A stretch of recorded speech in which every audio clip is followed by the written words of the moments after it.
Hey everyone, welcome back to the channel.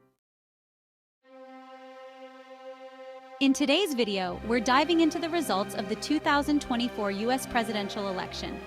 After an intense and highly contested race, we now know who will be leading the country for the next 4 years, and it's Donald J. Trump. That's right, the former president has won back the White House in a dramatic turn of events. We're going to break down the results, what they mean for the future of the US, and what we can expect moving forward. So if you want to understand what happened during the 2024 election and why it matters, stick around. First off, let's talk about what happened.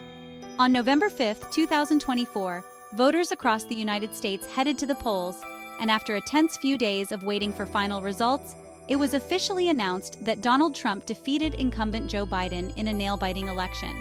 Trump won a narrow but decisive victory, securing key battleground states like Pennsylvania, Michigan, and Wisconsin, which ultimately put him over the top.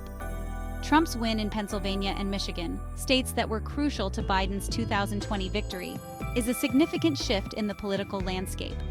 These states, which were once seen as part of the Democratic blue wall, flipped back to the Republican column, signaling that Trump's message still resonates deeply with working-class voters in the Rust Belt. So, what led to Trump's victory? Let's break it down. One of the most notable factors in Trump's win was his ability to re-energize his base, especially in those traditionally Democratic strongholds. Trump did exceptionally well in rural and suburban areas, where his policies on immigration, law and order, and economic recovery found a lot of support. His message on America First and his stance on reducing government intervention clearly resonated with voters in states like Michigan, Pennsylvania, and Florida, which were key to his comeback. The election saw high turnout from both sides. Republican-leaning voters, particularly in suburban and rural communities, turned out in large numbers to support Trump's vision for the country. Meanwhile, Democratic turnout was strong in cities, but it wasn't enough to counterbalance Trump's success in critical battleground areas. Speaking of demographics, let's talk about voter shifts. Trump managed to secure a larger-than-expected portion of the Hispanic vote, particularly in states like Florida and Arizona, while also maintaining his strong base among older voters and white working-class voters. These groups came out in droves, helping Trump make major inroads in areas that were once seen as leaning toward the Democrats. In contrast, President Biden's support, especially among younger voters, black voters, and voters of color, didn't increase as much as he had hoped. While these groups did show up to vote in large numbers, it wasn't enough to overcome Trump's dominance in the swing states that ultimately determined the outcome of the election. Now let's talk about the key issues that drove this election. From the economy to healthcare to foreign policy, these were the major topics that shaped the race. For many voters, the economy was the most important issue. With inflation still on the minds of many Americans, Trump's promise to cut taxes, reduce government spending, and focus on economic growth really resonated with voters in working-class and suburban communities. His focus on bringing jobs back to the United States, as well as his aggressive stance on trade and immigration, played a major role in his victory.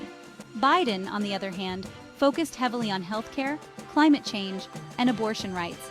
But it seems these issues didn't capture the attention of enough independent voters or moderate Democrats who were concerned with the economy and rising costs of living. Biden's handling of economic issues and foreign policy, especially with the war in Ukraine, also played a role in Trump's win. So what's next now that Trump has secured the win? Well, the next few months are going to be a whirlwind. With Republicans controlling the House of Representatives and Trump back in the White House, we can expect a lot of focus on implementing conservative policies on taxes, healthcare, immigration, and foreign policy. Trump is expected to push forward with his America First agenda, which includes tax cuts, border security, and efforts to reduce federal government regulation. But of course, we'll see challenges. The Senate remains narrowly controlled by the Democrats, which means there could be gridlock in Washington, and Trump's agenda may face some resistance in getting through Congress. For those who were disappointed by the outcome, it's important to stay engaged and continue participating in the political process. Your voice still matters. And for those who are excited about the results, it's time to hold President Trump accountable to his promises and make sure he follows through on his campaign pledges. It's also important to look at the bigger picture. This election has shown that even after being out of office for 4 years, Trump still commands a huge base of support. His victory marks a dramatic shift in the political landscape as the country grapples with questions of identity, economic policy, and immigration. So, as we look ahead to the next 4 years, what can we expect? Will the Republicans be able to push through more conservative reforms? Or will we see continued political division in Congress? The 2024 election results have set the stage for a highly polarized and contentious next few years. That wraps up our breakdown of the 2024 U.S. election results. I hope this video helped you understand what happened, why it matters, and what to expect moving forward. If you enjoyed this video, make sure to like, comment, and subscribe so you can stay up to date with all things political. And of course, let me know your thoughts on the election results in the comments below. Did they match your expectations? What do you think will happen next? Thanks for watching, and I'll see you in the next video.